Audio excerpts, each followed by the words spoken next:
We are live. Kevin, you're on mute. We are live. Kevin's on mute. We can't hear you. Coming through. We cannot hear a word you're saying. Is the microphone plugged in? Oh, man. Nope. Late night Mets. Put it in the books. There it is. In what has been an increasingly a new trend where games have gotten increasingly easier and more fun and laughers. This was a joke. The Nationals should be embarrassed. This was a fucking joke, man. And I don't know whether it's that this team is fucking unstoppable or that the Nationals are absolute dog shit or somewhere in between. But this game was a massacre. And as my man Clem said, as he joins here, enjoy the good times while you're in them. And so this is a night where you got to soak it up. It's our 7th game of 10 runs or more. We had 9 all of last season. We are undefeated in shutouts, meaning we haven't been shut out, but every game that's been a shutout, we win. I believe 7-0, they said. And I mean, it's just a fucking hit parade, man. And you know who I feel bad for? Overshadowed in all this because the offense was so good is Trevor Williams, who went out there and threw a fucking gem. And I know, again, the Nationals aren't exactly, murderer's row, but you got to deal with Juan Soto, and he handled him all night long and was cruising out there otherwise. So their own Twitter account has already given up on them. Like, oh yeah, they're a joke. And the fans are like, this is a AAA team. They're a fucking joke, man. The Nats Twitter account has always been one of the worst and the shittiest and the most smug. And yeah, I know you got your flag, and I know it flies forever, but you guys fucking stink right now. And man, I mean, whether it's Marte hitting bombs or Canna with 4 hits, Lindor with 2 more to extend his RBI streak to 9 games, whether it's, I mean, pick your poison. Everybody got a fucking hit tonight. And then even Nick Plummer gets up there and gets on base because you know what? They don't want to pitch to him. They don't want to pitch to Nick Plummer. They said plunk him and put him on. Fuck it. It was we talked about this a little the other day. I don't know if we talked about it. I mean, at this point, we're doing streams every night. I don't know what's the podcast, what's the stream. There's too many wins. We just keep winning and beating the shit out of people. I don't know. Keep scoring runs. On the group chat, yeah. And granted, I'll admit this is the Nationals. It's not. I won't be feeling like this, next series or the next week and a half. Today was the first time where I was like, I'm looking forward to a win. I wasn't looking forward to baseball, and there was that little bit of pause where you won't get it a lot of other nights where if Cookie's pitching or Bassett's pitching, it was like, all right, now if Trevor Williams is bad Trevor Williams, I may not get a win, but I was like, this offense is just going to beat the shit out of Patrick Corbin. You're in this current streak, you can pencil them in for 8. And so unless your starter and your bullpen and everybody melts down, you're probably still going to be all right. And then especially if they're going to go out there and toss up zeros. But like whether they score first or don't score first, whether they are out to an early lead or getting beat up in the beginning, doesn't matter because over the course of 2-3 times through the lineup, they're putting crooked numbers out there. It's like a guarantee at this point. It's crazy. JD Davis with 2 hits. He saw Dom get sent down. He's like, shit, I guess I got to start hitting the ball. Listen, we'll talk about that for sure in a second. But as far as this game goes, like baseball is a stupid sport where, sometimes you got fucking a position player on the mound and you can strike out, Juan Soto or whatever because it's just a dumb sport. And so, in other sports, if you have LeBron in his prime and you're playing the fucking Kings or the Knicks or whatever, you're gonna win, right? It's just like that's just the way the sport works. Too much talent versus too little talent, it's gonna win every time. Baseball's not really like that, but when you start rolling like this, I'm starting to feel like we would beat the Nationals 1,000 times out of 1,000 right now. And I know that's not the way that's baseball, Susan. But when you start to see the team reach its potential and you see the offense continue to roll, I start to get cocky. I start to get confident. I start to get like, well, wait a minute, who can beat us? Because if we play up to our potential, I don't know who can. I mean, I don't know who can stop it. I mean, you know, the Dodgers are great, and we've seen some of the top talent, but like, who could stop this lineup if they're playing like this every night? even as great as the Dodgers are, I've been keeping up with them. They lost to the Pirates last night. They're down 4-0 currently right now. It's like, they're even struggling like mid-tier teams. Well, not mid-tier's not the Pirates, but you get what I'm saying. And I think it's kind of what we said about, like the Dodgers are like an all-star team, and that's obviously gonna the cream rises to the top. Talent's gonna get you really, really far. But the Mets are like a cohesive, structured team where you got the guys at the top who set the fucking plate, and you got the guys in the middle who rake it in, and you got the guys in the back half of the lineup who are playing on all guts and all heart, and it just clicks and works. And sometimes, with the Giants and as we've seen in recent years, sometimes that's better than just being like, well, we have everybody gets $100 million and everyone's an all-star. It's top to bottom. Every single person that was a starter tonight had a hit. Canna had 4 hits. Marte had 1 hit. Lindor had a hit. Alonso had a hit. Davis had 2. McNeil had 3. Escobar had 2. Guillorme had 2. Nito had 1.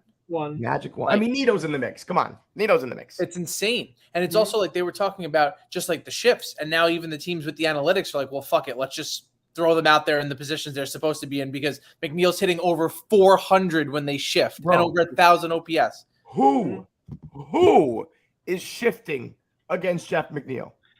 That's a case of the Nationals just not even caring about baseball anymore. Yeah. That's really honestly, like that. I said that's like giving Steph Curry the open 3. Yeah. It's like, do you know anything about this man? Anything about him? Keith was disgusted. He was like, well, there you fucking go. That's what you fucking get. How about one of my favorite little things about Keith and the Gary Keith Ron broadcast in general? We got it tonight when Marte hit his home run. As he's rounding third, Gary is waxing poetic, and you just hear Keith go, just that little smug smirk laugh. I love it, where it's just like, these guys are awesome, and hey, they remind me of a guy like myself. I can't get enough when he starts laughing at them. And Keith is like, this will be, there's going to be a lot of runs, but this game will be over. It won't be an extra inning game, and I just get to watch. He must love this. Yeah, he's very happy right now. Get home to Haji. Did you hear the thing with Michael Kay a couple weeks ago? He's like, oh, I bet you Gary didn't like that. He's stepping all over him while he's doing his home run call. I didn't hear this until yesterday. Someone brought it up to me. Yeah, Michael Kay, who's not exactly the top tier of broadcasting talents, like, oh, I bet you Gary must have pulled him aside after the game and told him not to do that again. I was like, first of all, if he ever tried that with Keith, he'd shove him in a locker. Yeah. And second of all, you have 2 minutes straight of dead air time. Like, no one ever steps on you because nobody ever talks on your broadcast. Well, then did you hear Gary's response? No. So all right. So, yeah, it was when Alonso hit his walk-off. He shoots the jumper with his helmet, and I guess Keith jumped in on the call. Kay says something like, you were steppage, right? Mm-hmm. And then so SNY played the replay of Pete's walk-off and celebration. And when Pete stepped on home plate, Gary Cohen said, there's your steppage. I was like, yeah. Let's get a little broadcast booth war going, because at the end of the day, everybody knows Gary, Keith, and Ron are one of the best in the biz, let alone the best in New York. Every now and then, most like 99% of Yankee fans know the deal that the Yes Network booth is really not good at all. But there's a few of them out there who will be like, really adamantly be like, oh, well, Kay and company are like some of the best in the business. And it's like you're telling me this guy is yellow. I'm like, we can argue a lot of baseball things, but we all have to agree. Rational people have to agree. It's not even fucking close when you talk about the broadcast guys. Mm-hmm. And then, like, even with the radio, they'll be like, oh, yeah, but I like Sterling. I like hearing his calls be wrong. I think it's so funny. It's like, that's how you enjoy listening to baseball, is to like, I like it. I like it too. I mean, if Howie's like fucking up calls like that, I mean, I'd lose my mind. Yeah, when I tune into a Mets game, I get precision and entertainment. When I tune into a Yankee game and I don't really care about it, or I listen to the highlights, I love hearing him fuck up another long out from Mike Stanton. Right. That's great, but as a fan, I could stand it if I were them. Ninth straight game with RBI for Francisco Lindor. The whole Michael K thing too. I would have blogged it or put it on the pod. I honestly thought they were like kidding around. I thought it was like tongue in cheek. The fact that it was actually real, I was like, Jesus Christ, man. Yeah, that's like when they used to fight with Francesa too. It's like, get fucked, man. You're just trying to throwing get rocks at the throne. Pea shooters. Yep. 9 RBIs in a row. 9 games. 9 games in a row. I mean, NL Player of the Week. 9 RBIs. 9 games with an RBI. I think he's got like 17 he has 19 RBIs in the last 9 games. Oh my God. They're putting up the longest RBI streaks in Mets history. Yeah. Piazza 15. Piazza had 28 RBIs in 15 games in 2000. Just raking. But yeah, Lindor has 19 over 9. Juan Soto has 16 the whole season. Lindor's third in the NL. You know who number 1 is? Pete Alonso. Pete MVP. I mean, we are mashing. It's funny, RBI became kind of one of those stats that went the way of the dodo, along with wins from a pitcher, and now we're seeing it with batting average. It's one of those things, though, where I'm not going to use it against a guy like Juan Soto. Like, yeah, we obviously know he's still amazing, but when someone like Lindor is driving in on pace for like 140, I'm like, well, let's not totally discount that, because that's saying a lot that a guy who's at the top of the order is still driving in all these runs. A lot of what RBIs is, it's about like, who's getting on in front of you. Like he has Nemo Marte getting on in front of him. He should be driving in all these runs. So right, but it's clutch that he's always doing it. So Josh Hamilton that one year, he had 99 at the All-Star break. Yeah. This is but if you look at Pete's numbers, it's like it's pretty impressive if he's already almost at 50. Bro, he is raking, and there's someone in front of him on base every goddamn time. It's and that home run from Marte tonight was a monster shot. He's so fucking jacked. I saw you called him Mookie on steroids. It's a great nickname, Steroid Mookie. They were doing the old Jose chant, but they were doing Marte, Marte, Marte, Marte. Yeah. So I can get down with that. It's just a good old fun time, man. Right great now, vibes at the ballpark. I was like watching a 10-0 game. Like I was eating ice cream and just kind of hanging out, texting, relaxing. It was like not even a worry, not even a care. So let's get to the calls. There's not even too much. Oh, you know what? Before we do calls, we got to talk about your boy Dom.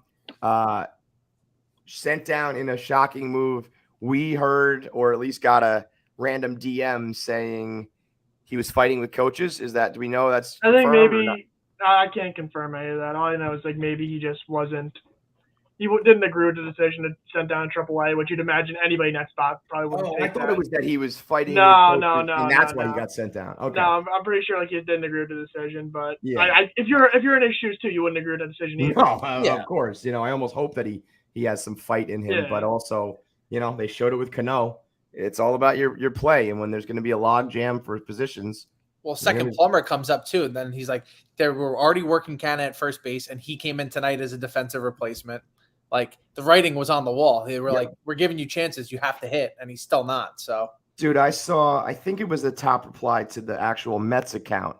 The Mets said, like a roster move, very just like informative post, and like the top reply was a fan being like, "Wait, what? Like, why do we do that? Like, he's a great glove and a power bat off the bench." Yeah, the top reply. What? Dom Smith hasn't played good this year, but why send him down? He's a solid depth guy at least, and a nice power bat off the bench.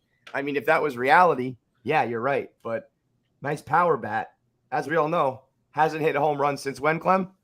Since Javi Baez was a Chicago Cub.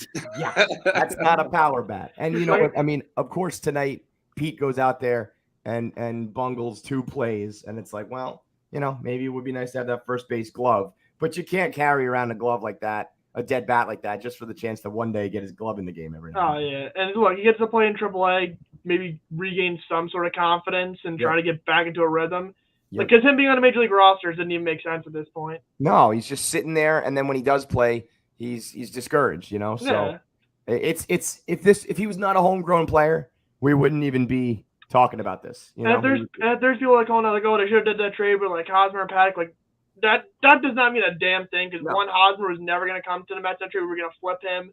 Emilio Pagan's walking like 6 per 9. I don't want to watch a reliever that can't throw strikes, and Chris Paddock has Tommy John. So that trade means absolutely nothing. The Mets pretty much have the best lineup in baseball next to the Dodgers, so we don't have to worry about that. That's a careful what you wish for situation too, Yeah. because he's like, I want to get traded so that I can get consistent at bats. And they're like, well, you can go get as many at bats as you want in AAA. Oh, Go yeah. prove you can hit the ball, and we'll bring you back. Mm-hmm. Yep. And again, that guy who said Dom is, a good bat off the bench, like that guy, congratulations. You just woke up from your coma from 2020. Welcome to 2022. Things have changed a little since this team is different, in case you can't tell. That was a burner account for what it's worth. I've been like, the second he asked for the trade, I've been radio silent on Dom. I mean, I'll say this. Dom's still hitting better than Robinson Cano. I think his OPS is down to like under 400. True. Yeah.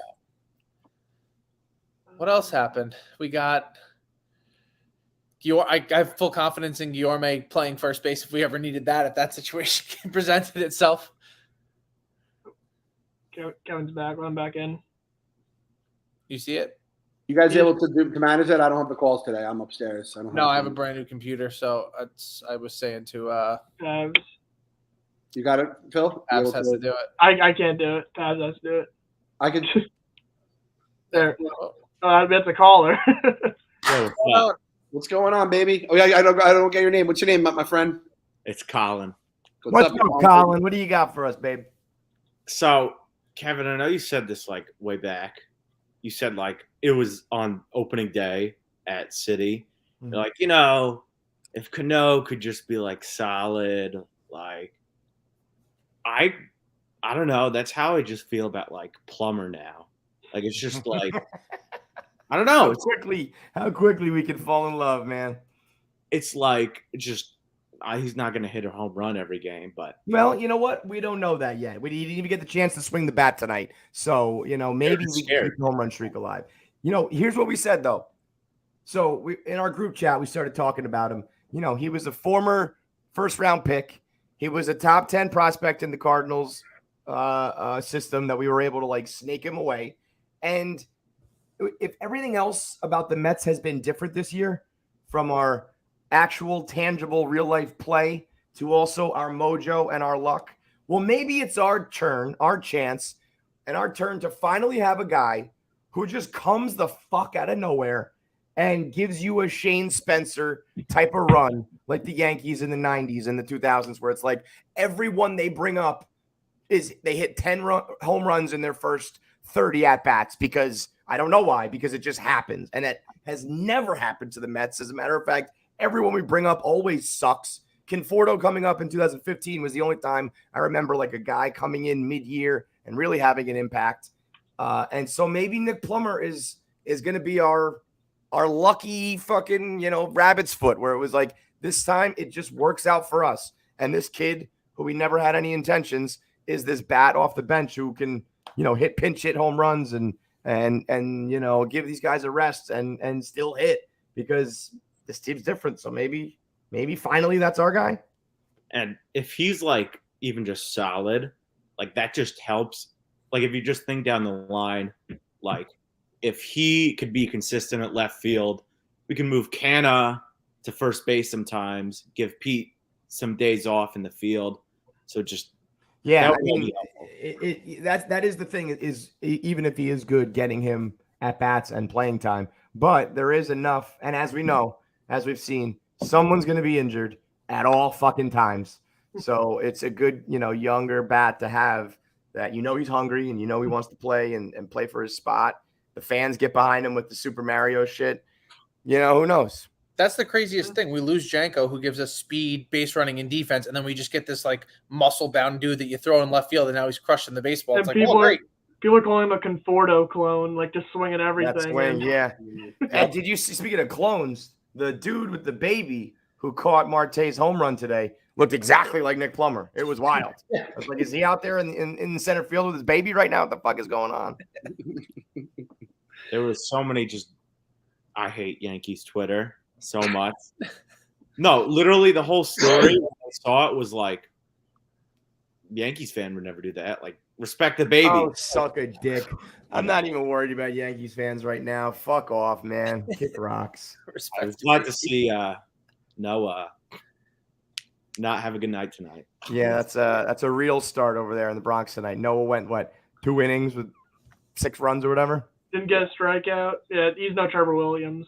Gave up a 4 spot in the first inning. So, it's always been his bugaboo that New York is too much for him to handle. So I guess it's not nothing different this time around.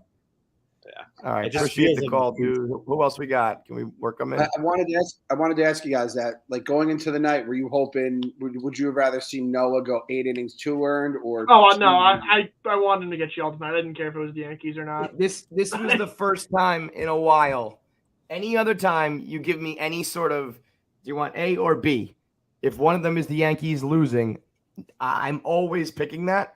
But in my heart of hearts, if I was being honest, tonight I was like, I could sacrifice it one Yankees win to watch this asshole get his dick kicked Oh in. yeah, look, a Yankees win in May means nothing to me. Seeing Noah Syndergaard's 5 runs next to his name in 2 innings, that makes me happy. Felt good. Felt good. Yeah. Yep. Especially after that no-hitter zing that was just so unnecessary. I feel like everyone's just like, go fuck yourself. And I'm calling it right now, May 31st, 11:06 p.m. Eastern time. Noah Syndergaard will be a New York Yankee, if not next season, within the next 3 years. It's guaranteed. God, he's so perfect for them. fucking- Such a good fit for them that Yeah. we would just be able to like combine like double hate, like ex-Met hate combined with Yankee hate, douchebag hate, all combined. Fuck that dude. He'd have so many little tweets about cutting his hair, be like, shut the fuck up. Or like fighting Mr. Met or like Mrs. Met or something. Like, Yeah, all those bro. little bits that he did, like just fuck off, dude. Nobody needs to hear it, man. By the way, tomorrow is going to be June 1st, and the New York Mets are 10 games in first place.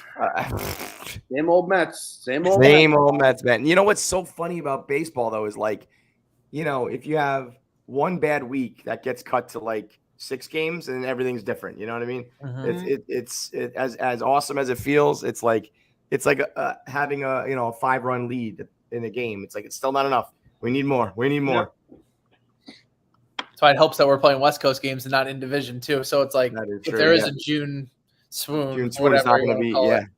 Also, currently on pace for 108, Yeah. which I believe was what they had in '86, and I think their franchise record. So what's wild is that I keep thinking we're going to have a bad stretch at some point. So in order to have like one of those 108 win seasons, you just have to do exactly what we've been doing the whole time. Never let up for 162. That is daunting, man. Crazy. Hey, if we're gonna make that run, it's gonna be when the fucking 2 aces come back and fucking just start. Look at my man breaking out the props. How about that? Just there's 2 cards on my kitchen table After right the now. aces? What are the odds of that shit? Yeah, Clem, just wait till July. Then the Mets are really gonna happen. Oh, when they get DeGrom and Scherzer back, that's gonna Stop. By the way, if the Mets go 550 the rest of the year, they win 95. So 96ers, we're looking pretty good. Shout out to everyone who put that bet in on the Barstool Sports. Wear that shirt with fucking pride. Who's next? Oh, my there man. he is, the king. What's The up, king. dude? What's good? How we doing, man? The pipes. Pretty good. The pipes. What'd you Pretty think good. of my Guillaume rendition? I thought it was perfect. I thought it was really good. You did a great job. If you guys don't know, our man Greg, you're on Twitter. What's it? Real Black. What's your Twitter handle? Real Black 14. Real Black 14. He has custom songs for everybody on the Mets. Anytime they do good, he's got the golden pipes of Flushing. It's amazing, man. I try. Yeah, I dude, it's I great. do my I saw you were best. at the game with your son too. He's all, you're embarrassing me, Dad. I was like, you bite your tongue. This man is a Mets legend. Yeah, it's that typical teenage, I'm too cool for school kind of shit. We're kind of going through that phase right now. Mm-hmm. So, but he came around. He actually did a cameo during the game. So I love it. I love it. That's great. So He's a big Mets fan like yourself? yeah, well, he's more into the Knicks. The Mets is like a tertiary. I wouldn't even say a secondary team. It's more like a tertiary team. Baseball with the youth is tough. I understand why he's about the NBA, but at least in his case, at his age, me and Clem and all of us were we were going through it. We were in the hurt shop. So at least for him, this team is good. Yeah, at least he has this team, because the Knicks and the Jets, you already know. Unfortunately, you do already know, man. Tonight was unbelievable, though. Yeah, tonight was unbelievable. I kind of wanted to go through with you guys this upcoming schedule. I'm not really the type to worry or be negative, and I'm not going to bring any type of negativity on this show at all. But what I'm saying is the season really fucking begins with these games coming up. The next 13 games with LA. I know you guys checked already. San Diego, Anaheim, Milwaukee. Like, if we could just, with our stupid fucking injuries, just maintain a 500-ish level, I'll be happy. But if we fucking go in there and go 8-5 or 9-4 or 10-3, I will lose my shit. I will be the most obnoxious motherfucker the world has ever fucking seen. Do not let us go 10-3 the next 13 games. I will be so stupid. I have not even really let myself consider that. I've been kind of just thinking, let's just get through it. If we thrive on this trip, I'll be right there with you, bro. We'll be doing duets together, all right? Yeah, let's do it. Let's do it, man. You know, Meek, you were saying, you're not afraid of San Diego or Anaheim. The Padres lineup hasn't been that great this month, and the Anaheim's like on a 5 or 6 game losing streak. Like, those two teams don't worry me that much. The Dodgers, though, are just like Dodgers are terrifying. Dodgers run differential is fucking crazy. It's like over right up on them, though. I think we're like tied with them after tonight, to be honest. Run differential? No, we're in like the 70s. Oh, sorry, not run differential, but run scored. Okay. Run scored, we gotta be like right there, run scored. We're putting up differential. They've got it by the Dodgers are like this generation's Yankees, though, where it's like they're out there in the pinstripes, and that's what you're looking at because you're like, these guys win the division every year in like the strongest division in baseball. So like, no matter what happens when you play them, you're always going to have that in the back of your head. You're like, well, that's the litmus test. Like, that's going to be what we're measuring ourselves against, because that's the team you ultimately probably going to have to beat if you want to get to where you want to go. I also, though, Milwaukee, man, whether it's Mother's Day, pink bats, Christian Yelich, whatever it is, Milwaukee's always a little bit of a thorn in our side. So I don't want to overlook them either. Milwaukee's big. They're a machine.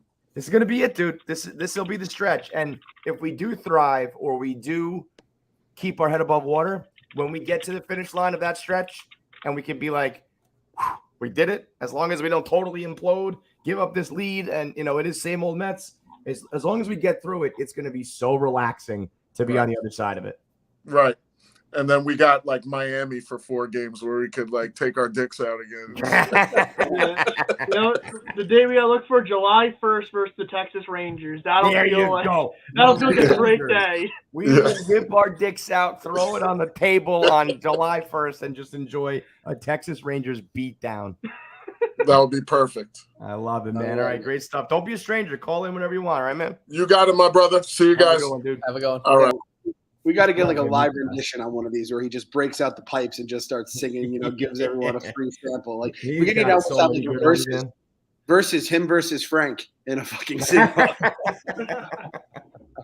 Let's do like one more because there's not much to say tonight. This was just a let's bask in our glory type of post game.